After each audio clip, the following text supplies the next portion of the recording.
তুমি তোমার জীবনকে সাধনময়, ভজনময়, আত্মসমর্পণময় করো।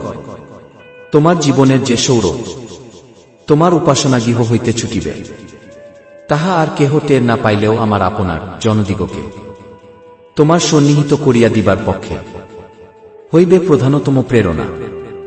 ধীতং পেম্মা, দ্বিতীয় খণ্ড।